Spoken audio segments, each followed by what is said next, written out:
దేవుని పరిశుద్ధ నామమునకు మహిమ కలుగును గాక. కూడి వచ్చిన మీ అందరికీ ప్రభు పేరట నిండు ఇంతవరకు మోషే ద్వారా ఇశ్రాయేలు నడిపించబడడం, దేవుడు మోషేతో మాట్లాడి ఎన్నో కార్యాలు చేయించడం మనం క్రమంగా వరుసగా నేర్చుకుంటూనే ఉన్నాము. ఇంకా కొన్ని ఎపిసోడ్స్ అయితే అనగా ఒక 2-3 ఎపిసోడ్స్ లో ఈ మోషే ఇశ్రాయేలు నడిపించిన ఈ విధానం మరి ముగించిపోద్ది. చెప్పేది క్రమంగా చెప్పాలని పరిశుద్ధాత్మ ప్రేరేపించగా నేను ఇప్పటి వరకు మరి అన్ని చెప్తూ వచ్చాను. ఈ దినము సంఖ్యాకాండం 20వ అధ్యాయం మరి మొదటి 2 వచనాలు మనము చదువుకుందాం. మొదటి నెల యందు ఇశ్రాయేలులో సర్వ సమాజం సీను అరణ్యమునకు రాగా ప్రజలు కాదేశులో దిగిరి. అక్కడ మిరియాము చనిపోయి పాతి పెట్టబడెను. ఈ ముగ్గురిని దేవుడు పిలిచాడు. ముగ్గురి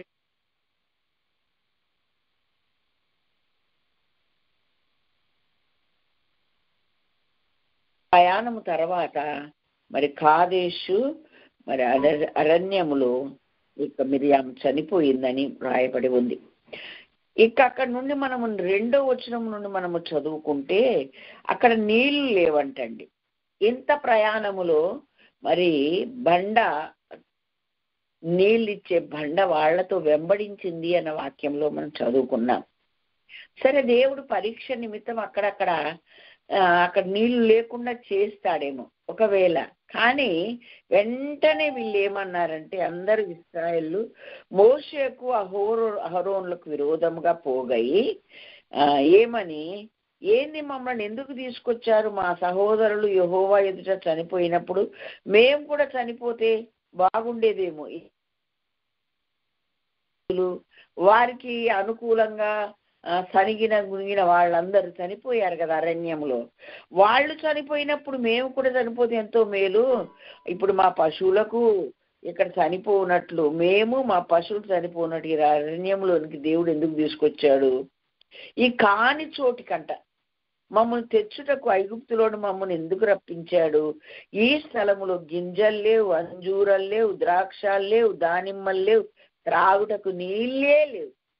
ఎంత దౌర్భాగ్యమైన ఇశ్రాయేలీలంటే, నిజంగా చిన్న తేడా రాగానే, చిన్న లోటు రాగానే, అసౌకర్యం రాగానే వెంటనే తిరగబడిపోవడం వీళ్ళకి బాగా అలవాటు. అప్పుడు మోషే అహరోనులు సమాజం ఎదుటి నుండి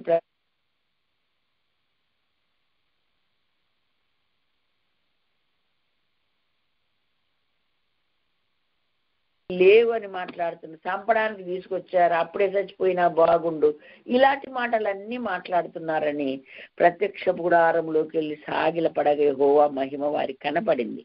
అప్పుడు దేవుడు వారికి ఏం సెలవిచ్చిందంటే, నీవు నీ కర్ర తీసుకొని నీవుని నీ సహోదరుడు అహరోను ఇద్దరికి వెళ్ళి అక్కడ సమాజం అందరినీ అక్కడికి పోగు చేసి, మీరు అక్కడ మీ కన్నుల ఎదుట ఒక బండ ఉంటుంది, దానితో మీరు మాట్లాడండి అని చెప్పాడు. అప్పుడు అది నీళ్ళు ఇస్తుంది. అప్పుడు నీ కొరకు మరి పశువుల కొరకు అందరికీ సరిపోతుందని చెప్పాడు. చెప్పితే వీళ్ళు ఓకే అని చెప్పి బయలుదేరి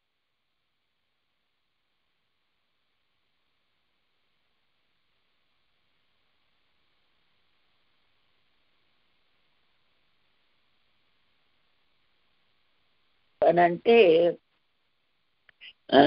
ద్రోహులారా వినండి.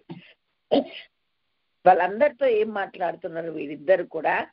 ద్రోహులారా వినుడి, మేము ఈ బండలో నుండి మీ కొరకు నీళ్లు రప్పింపవలెనా? ఏమండి, ఇంత అరణ్య యాత్రలో ఐగుప్తులో అద్భుతాలు ఎన్నో సూచక్రియలు దేవుడు చేశాడు, కానీ ఎక్కడ ఇలా పరుషంగా, అవివేకంగా, అజ్ఞానంగా ఇంకా మాట్లాడే కాక ఏమన్నారు? వినుడి, మేము ఈ బండలో నుండి మీ కొరకు నీళ్లు రప్పింపవలనా అని. అప్పుడు మోషే తన చెయ్యి చాపి ఆ కర్రను తీసుకుని ఎత్తి 2 మార్లు ఆ ఒక బండను కొట్టాడు. నీళ్లు సమృద్ధిగా వచ్చినాయి. ఓకే, సమృద్ధిగా వచ్చినాయి. పశువులు తాగినాయి, గొర్రెలు తాగినాయి, వీళ్ళు సమృద్ధిగా తాగారు. అన్నీ అయిపోయిన తర్వాత ఇంకా దేవుడు ఏమన్నాడంటే, అప్పుడు యెహోవా మోషే అహరోనులతో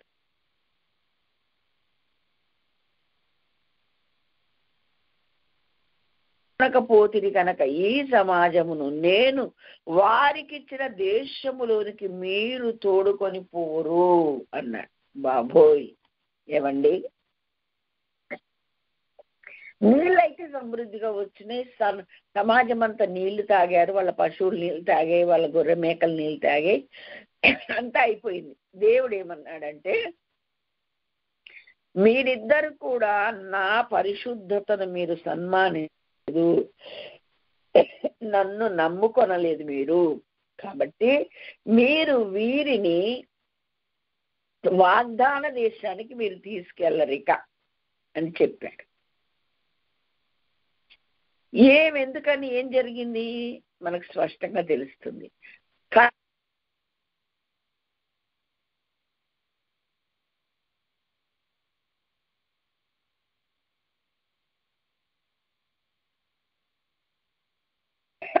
నిర్గమకాండ 17వ అధ్యాయంలో బండను కొట్టమన్నాడు దేవుడు, కొట్టాడు, సమృద్ధి అయిన నీళ్ళు వచ్చినాయి. ఇప్పటి వరకు నీళ్ల కొరత లేదు వాళ్ళకు. ఈ కాదేశు అరణ్యములోనికి ఇక్కడికి వచ్చేసరికి నీళ్ల కొరత వస్తే దేవుని దగ్గర వీళ్ళు మొరపెట్టుకున్నారు. ఇశ్రాయేలు సనుగుతున్నారు, అక్కడే చస్తే పోయేది, మాకేమీ లేవు, అది లేదు ఇది లేదని గునుగుతున్నారు. ఇవన్నీ వీళ్ళకు తలకాయ నొప్పి వచ్చింది. యెహోవా సన్నిధిలో మరి మోకరిల్లారు, దేవుని మహిమ కనపడింది, దేవుడు మాట్లాడారు.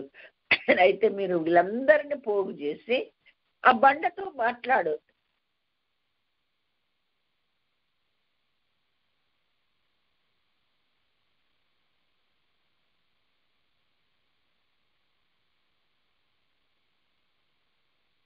ఈ కొరకు ఈ బండలో నుండి నీళ్లు రప్పించాలా అని అని మోషే చెయ్యెత్తి ఆ బండ 2 సార్లు కొట్టాడు.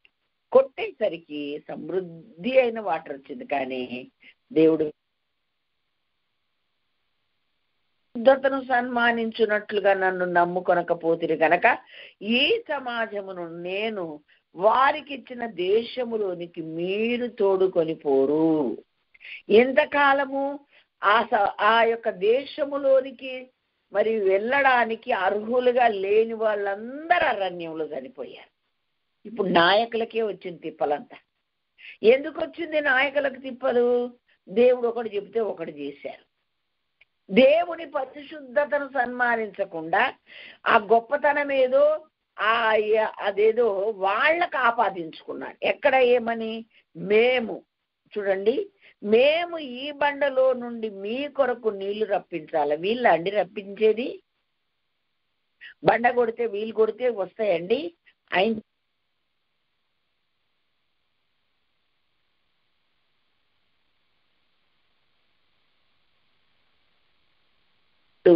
వీళ్ళ ద్వారానే జరిగినట్టు, వీళ్ళ ద్వారా జరిగింది. కానీ దేవుడు మాట ఇవ్వకుండా ఆయన అక్కడ తన మరి మాటను విడుదల చేయకుండా, తన శక్తిని విడుదల చేయకుండా ఇప్పటి వరకు ఏ అద్భుతం జరగదు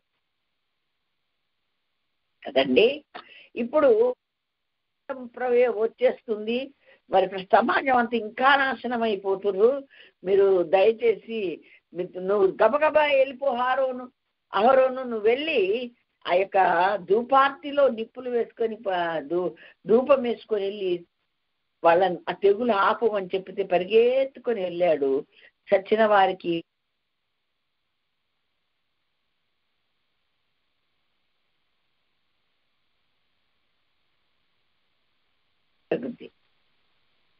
నీకు నచ్చినట్టు చేస్తే కార్యం జరగదు. ఆ సంగతి అవివేక అజ్ఞానంగా ఆయన వాళ్ళకు అర్థం కాలే.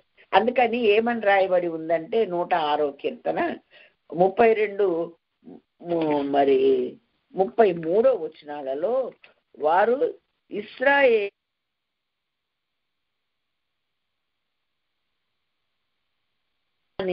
ఆయన పరిశుద్ధతను సన్మానించలేదంట. ఏం చేశారు? ద్రోహులారా, మేము మీ కొరకు నీళ్లు రప్పించాలా అని అనడమే తప్పంటే వీళ్ళు ఏం చేసారు? దేవుడు మాట్లాడమంటే కొట్టారు. దేవుడు ఒక్కొక్కసారి ఒక్కొక్క అద్భుతము తన శైలిలో తన విధానంలో చేస్తాడు. ఏం చేసి అడగడానికి నువ్వు నేను సరిపోము, అసలు ఏ మనిషి సరిపోడు. అంతే కదండి. ఆ గుడ్డివాడు వస్తే ఒకసారి ఉమ్ము వేసి బురద పూసి కోనేట్లోకి వెళ్ళి కడుక్కో అన్నాడు. ఇంకొకసారి చేయి చాపి వాడిని ముట్టి స్వస్థపరిచాడు. ఇలాగెన్నో కార్యాలు ఆయనకు నచ్చినట్టు ఆయన పద్ధతిలో ఆయన చేశాడు.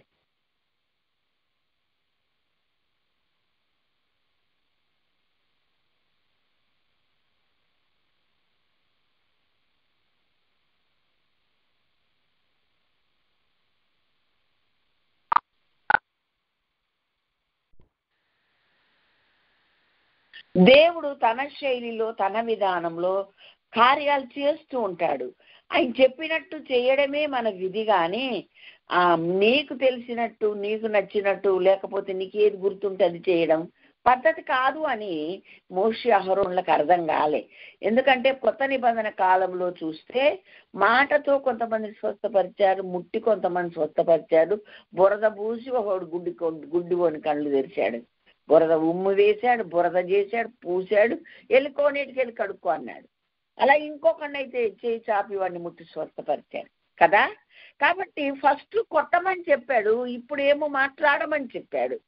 అందుకని దేవుని మాటలను ఏం చేయాలి, జాగ్రత్తగా వినాలని చెప్పాడు.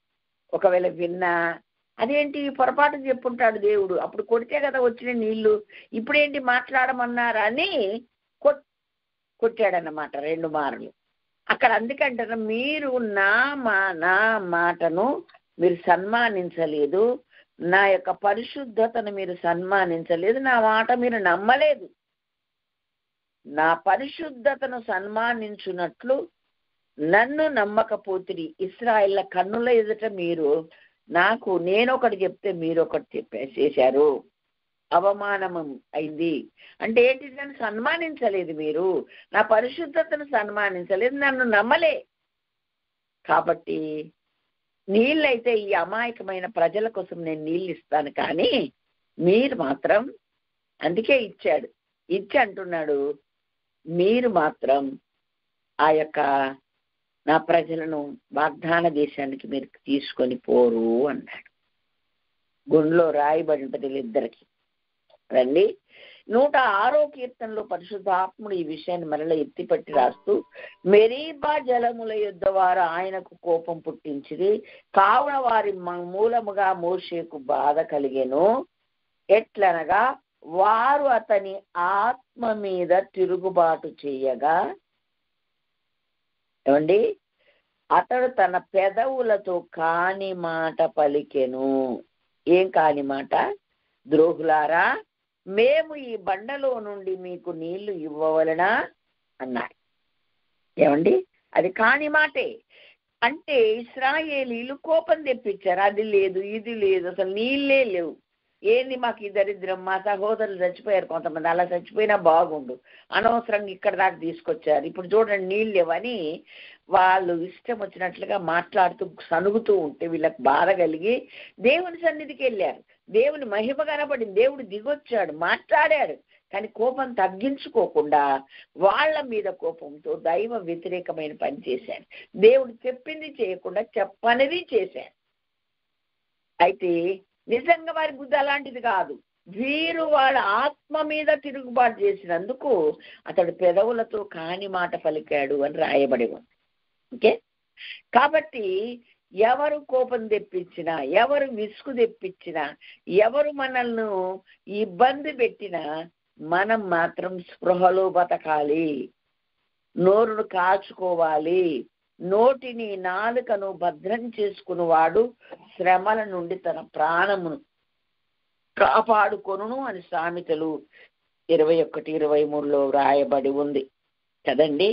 కాబట్టి చాలా జాగ్రత్తగా మనం ఉండాలి అన్నమాట. అందుకని యోబుకు ఎందుకు అంత అవార్డ్స్ దేవుడిచ్చి 2 ఆశీర్వాదం ఎందుకు ఇచ్చాడంటే అతడు తన పెదవులతో కూడా పాపం చేయలేదు, నోటి మాటతో కూడా పాపం చెయ్యలేదు అని దేవుని వాక్యంలో వ్రాయబడి ఉంది. కాబట్టి మనము చాలా జాగ్రత్తగా మన మాటలను, మన యొక్క చర్యలను జాగ్రత్తగా గమనించుకోమని వాక్యం ద్వారా మనము ఈ చర్య ద్వారా మనకు అర్థమవుతుంది. దీన్ని ధ్యానించేటప్పుడు అయ్యా మోషే అహరోన్లంతటి వాళ్ళకే ఇంత గతి పడితే మేమెంతటి వారమయ్యా, మా స్థితి ఇంకెలా ఉంటది అని మేము అడుగడుగున ఎంతో జాగ్రత్తగా, ఎంతో ఆలోచనలను, తలంపులను, నోటి మాటను, ప్రతిక్రియను పూర్తిగా పరిశుద్ధాత్మని వశం చేయకపోతే అది చాలా కష్టము. ఎవరి కోపం రేపిన మనం అయితే కాని మాట మాట్లాడకూడదు, తప్పు చెయ్యకూడదు, ఆయన చెప్పిందే చెయ్యాలన్న ఆ సత్యం నాకైతే బోధపడింది. మీకు కూడా బోధపడుతుందని ఈ సందర్భంగా ఈ విషయాలను నేను జ్ఞాపకం చేస్తూ ఉన్నా. దేవునికి మహిమ కలుగును గాక. కాబట్టి దేవుడు గతములో కొట్టమన్నాడు, ఇప్పుడు కొట్టమనిలే, మాట్లాడమన్నాడు. అదెందుకు నువ్వు మర్చిపోతావు? నువ్వు నమ్మకపోతిరి అన్నాడు. అంటే అప్పుడు కొడితే నీళ్ళు వచ్చినాయి కదా, మాట్లాడితే ఎలా నీళ్ళు వస్తాయని కొట్టేశాడు. వాళ్ళు కోపం తెప్పించినప్పుడు ద్రోహులారా మీరు ఈ బండలు మీ బండలో నుండి మీకు నీళ్లు తెప్పించాలా అన్నారు. వీళ్ళు తెప్పించేది ఎక్కడిది? ద్రోహులారా అనేది ఎక్కడిది అనకూడదు కదండి. కాబట్టి మనం చాలా జాగ్రత్తగా మన నోటిని, నాలుకను భద్రం చేసుకోవాలని, ఎంత గొప్ప పిలుపు ఉన్నా, ఎంత గొప్పగా దేవుడు పిలిచి మనలను వాడుకుంటున్నా మనం మాత్రం అనుక్షణము దేవుని నామ మహిమ కొరకు బ్రతకాలి. మన నోటిని కాచుకోవాలి, మన పెదవులను కాచుకోవాలి, స్పృహలో బ్రతకాలి. అనాలోచితంగా ఏదో అప్పుడు చెప్పిందే ఇప్పుడు గుర్తు పెట్టుకొని చేస్తే నష్టపోయేది మనమే. ఒకరు నన్ను ప్రశ్నించారు, మరి బండలో నీళ్ళు వచ్చినాయి కదమ్మా, మరి దేవుని మాటకు విరుద్ధంగా చేస్తే ఎలా వచ్చాయనంటే, అమాయకులైన ప్రజలను దాహార్తి తీర్చడానికి నీళ్ళు ఇచ్చాడు దేవుడు, కానీ నీవు ఎన్నిక చేయబడిన వాడై, ఎంపిక చేయబడిన వాడే, పరిశుద్ధపరచబడిన వాడవై, నువ్వు ఒక మహా గొప్ప నాయకుడిగా దేవుడు నిన్ను ఏర్పరచుకొని వాళ్ళని తోడుకరమ్మని నిన్ను పంపించి ఇక్కడ దాకా నడిపించాడు. ఎన్నో అద్భుతాలు మీ చేత చేయించాడు కదా. మామూలు సామాన్యమైన ప్రజలు మీరు ఒకటి కాదు కదా.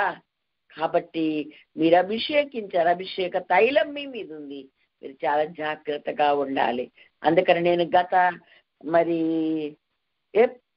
గత వారం అనుకుంటా చెప్పాను ఏమని, మీరు మనుష్యులు చేయు పాపములు చేసి అపరాధులవద్దు అని సంఖ్యాకాండంలోని 5వ అధ్యాయము 5-6 వచనాల్లో దేవుడు చెప్పాడు.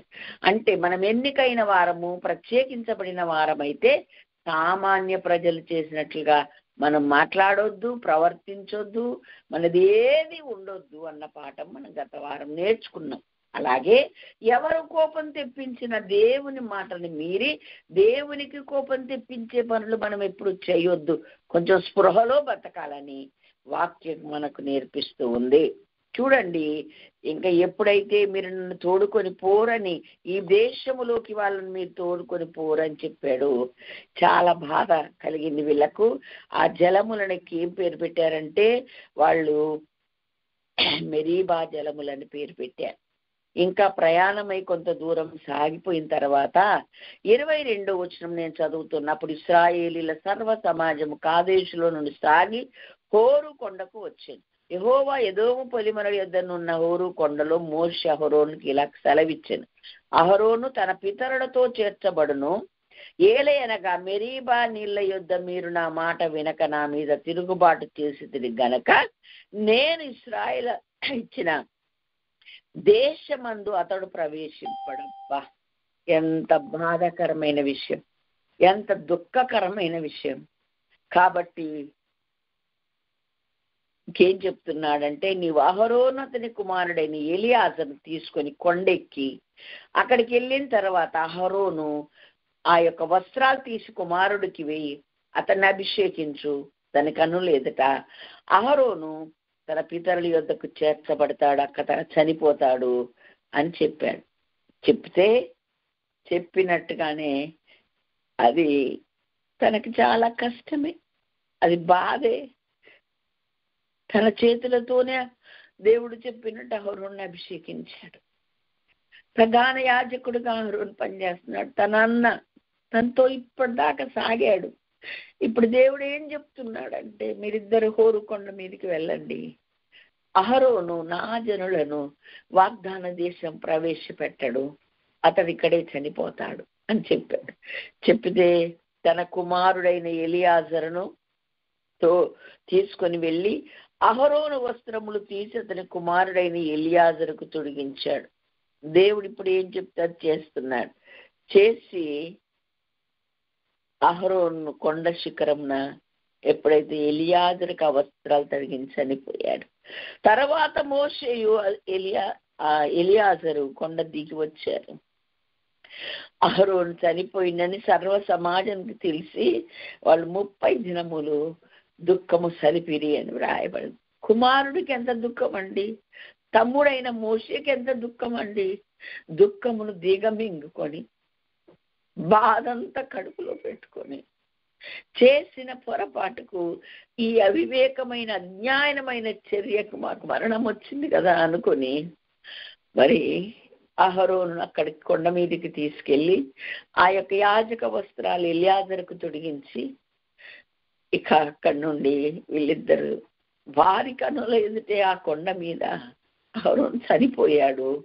ఇక వీళ్ళని ఇద్దరు దిగి వచ్చారు, సమాజానికి చెప్పారు అహరోను పర్వత కొండ మీద చనిపోయాడు, దేవుని మాట చొప్పున దేవుడు చెప్పాడు అని చెప్తే సర్వ సమాజం ఏం చేస్తుండ్రండి, ఏం చేస్తారు, బాధపడతారు, అంతకన్నా ఏమీ చేయలేరు కదా. కాబట్టి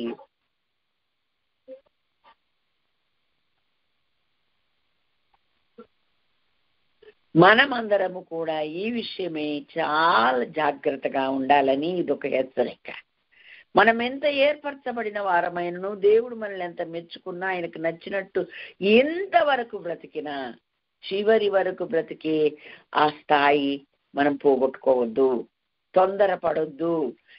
వేరొకరి కొరకు కోపం వస్తే వేరొకరిని బట్టి కోపం ప్రదర్శించి నీ ఇష్టం వచ్చినట్టు మాట్లాడకూడదు. నీ నోటి మాటలు, నీ హృదయ ధ్యానము ఆయన దృష్టికి అంగీకారములగునుగా అంటాడు. అయ్యా నా నోటి మాటలు, నా హృదయ ధ్యానం నీ దృష్టికి అంగీకారములగునుగా కానీ మరి ప్రార్థన చేసిన సందర్భాలు కూడా మనందరికీ తెలుసు. ఎవరు? దావీదు. కీర్తన 19:14 వచనంలో ఆ మాట వ్రాయబడింది. కాబట్టి అడుగున ఎంతో జాగ్రత్తగా మనం అడుగులో అడుగు వేసుకుంటూ నడవాలి, మాటలను జాగ్రత్తగా రానివ్వాలి. తొందరపడి ఇతరులు మన మీద కోపం తెప్పించిండ్రని ఇంటి వాళ్ళు కోపం తెప్పించండి, సమాజం కోపం తెప్పించనివ్వండి, బయట వాళ్ళు కోపం తెప్పించండి, బంధువులు కోపం తెచ్చింది, మనం మాత్రం నోరు జారకూడదు. దేవుని పరిశుద్ధతను నమ్మక, సన్మానించక, నా మాట నమ్మకపోతారంటే అప్పుడు కొట్టితే నీళ్ళు వస్తాయని చెప్పి ఇప్పుడేంటి బండతో మాట్లాడమన్నాడు, మర్చిపోయి చెప్పిండేమో దేవుడు అని కొట్టేశాడు. కోపం ఒకటి ఉంది, అనాలోచితంగా దేవుని మాటను పూర్తిగా నమ్మకుండా, దేవుణ్ణి నమ్మకుండా, ఆయన పరిశుద్ధతను, అంటే ఆయన ఏమైనా చేయగలడు, ఆయనకు అసాధ్యమైంది లేదు.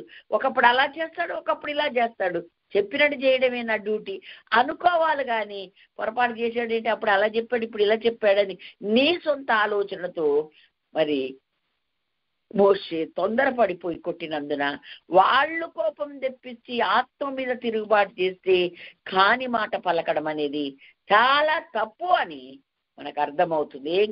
ఏం మాట కాని మాట? ద్రోహులారా మీరు వినండి అని చెప్పి మేము ఈ బండలో నుండి మీ కొరకు నీళ్లు రప్పింపవలనా అన్నారు. ఏమండి, వీళ్ళ నీళ్ళు రప్పించేది తప్పు కదండి. కాబట్టి మేము అన్నారు వీళ్ళు. అంటే మరి ఇప్పుడు మోషే బ్రతికే ఉన్నాడు ఏంటండి? ఇంకా ముందు పాఠాల్లో మనము నేర్చుకుందాం. దేవుడు అన్ని ఒక క్రమంగా, ఒక పద్ధతిగా చేస్తూ వస్తాడు, అది మనకు తెలుసు. కాబట్టి ఇక్కడ 20వ అధ్యాయంలో మిర్యమ్మ చనిపోయింది, ఈ ఇద్దరు మిగిలారు. ఇశ్రాయేల్ సమాజం తీసుకెళ్తుంటే వాళ్ళేదో అవివేకంగా, అజ్ఞానంగా నీళ్లు లేనందుకు మాట్లాడితే వాళ్ళు సన్మానించి వాళ్ళని నిమ్మలపరిచి దేవుని దగ్గర సాగిలపడి ఎన్నోసార్లు ఎన్నో కార్యాలు జరిగించుకుంటూ ఇక్కడ దాకొచ్చిన వీళ్ళు కాదేశు బర్నేలో హోరు కొండ దగ్గర ఆ పులిమరలో వీళ్ళు ఈ విధంగా ప్రవర్తించి మరి ఇందులో అహరోను ముందుగా చనిపోయినట్లుగా వాక్యం ద్వారా మనం తెలుసుకుంటున్నాం. కాబట్టి ఏ పరిస్థితిలోనూ తొందరపడకుండా నోటిని నాలుకను భద్రం చేసుకుంటూ అనాలోచితంగా ప్రవర్తించకుండా అనాలోచనగా దేవుడి మాటలు వినకుండా చాలా జాగ్రత్తగా విని ఆయన ప్రతిసారి అంటాడు, మీరు చెవులార వినండి అని. జాగ్రత్తగా నా మాట విని, శ్రద్ధగా నా మాట విని, ఇట్లా ఎన్నోసార్లు దేవుడు చెప్పారు. కాబట్టి ఈ భూమి మీద బ్రతుకుతున్న ఆయన బిడలమైన మనం వారికి ప్రతి విషయం దుష్టాంతములుగా వారికి సంభవించి మరి యుగాంతమందున్న మనకు కొరకు బుద్ధి కలుగుటకై ఇవన్నీ వ్రాయబడి ఉన్నాయన్న ఈ వాక్యాన్ని మనము గమనించుకొని చాలా జాగ్రత్తగా దేవుని మాటలను మనము అనుసరించాల్సిన అవసరం ఉంది. ఆయన ఏం చెప్తే అదే చేయాలి తప్ప నీకు తోచింది నీకు తెలిసింది చేయకూడదు. దేవునికి స్తోత్రం, హల్లెలూయా.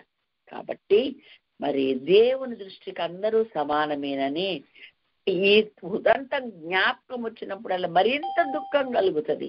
అంత గొప్ప మోషే అహరోనులకే అన్ని గొప్ప గొప్ప త్యాగాలు చేసి మరి ఈ చేసిన వీళ్ళకే ఎన్నుకోబడిన వారై ఎన్నో లక్షల జనాభాలో ఈ ముగ్గురునే దేవుడు ఎన్నుకుంటే మిరియమ్మ ఒక అవివేకమైనదే చేసింది, ఇక్కడ అహరోను కూడా చేశాడు.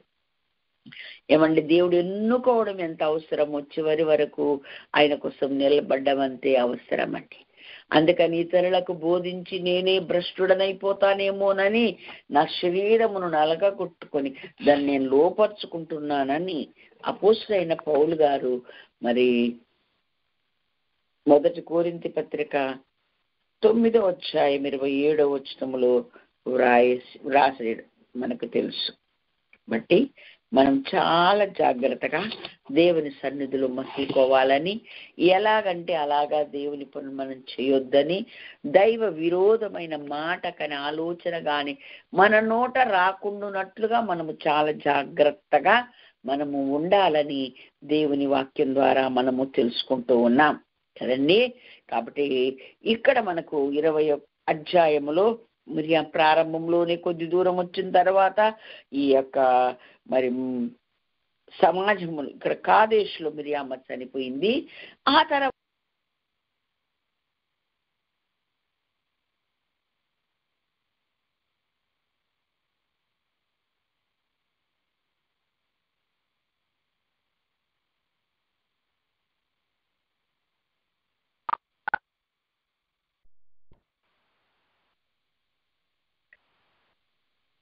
మనము గమనించాలి, ఇక్కడ మిరియమ్మ మరి చనిపోయింది కాదేశరణ్యములో. సరే, ఇశ్రాయేల్ ఏదో తిరుగుబాటు చేసినందుకు వాళ్ళు కొంచెం అసౌకర్యానికి వాళ్ళు చచ్చినా బాగుండు, మా సహోదరులు చచ్చిపోయినప్పుడు మేం చచ్చినా బాగుండు, అది లేదు ఇది లేదని గునిగినందుకు మరి వీళ్ళు బాధపడ్డారు. కరెక్టే, దేవుని ఎదుటికి వెళ్తే దేవుడు ఒక సొల్యూషన్ ఇచ్చాడు కదా, ఒక మార్గాన్ని చూపించాడు కదా, ఆ మార్గ ప్రకారంగా వాళ్ళ పని చేసి ఉంటే బాగుండేది. వీళ్ళు దేవుని మాటను మర్చిపోయి దేవుని పరిశుద్ధతను సన్మానించకుండా దేవుని మాట నమ్మక, ఎందుకంటే నమ్మడం అంటే అక్కడ కొట్టమంటే నీళ్ళు వస్తే ఇక్కడ మాట్లాడమన్నాడు ఏంటి అని దేవుడు పొరపాటు చెప్పాడు అనుకున్నాం, మళ్ళీ కొట్టారు, 2 సార్లు కొట్టారు. కానీ మా పరిశుద్ధతను సన్మానించలేదు. ద్రోహులారా వినుడి, మేము ఈ బండలో నుండి మీకు నీళ్ళను రప్పించాలా అన్నాడు. మేమేంటి, మనం అనకూడదు అలాగ. ఆయనే కదా ఏం చేసినా ఆయనే, ఏమిచ్చినా ఆయనే.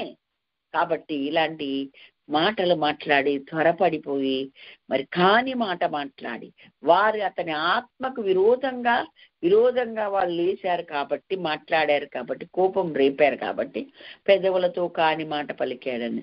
దాని పర్యవసనం ఏంటి? ఇప్పుడు నువ్వు అలా చేసినందుకు నీకేమైనా లాభం వచ్చిందా? లేదు. చిన్న పెద్ద ఎవరైనా దేవునికి ఒకటే. సామాన్యులేమి సామంతులేమి, ధనికులేమి దరిద్రులేమి, అందరు నా మాట వినండి అన్నాడు దేవుడు. కాబట్టి అందరికీ ఒకే న్యాయం, అందరూ ఒకే విధానం కనుక ఇక్కడ దేవుడు ఇంకా ఇది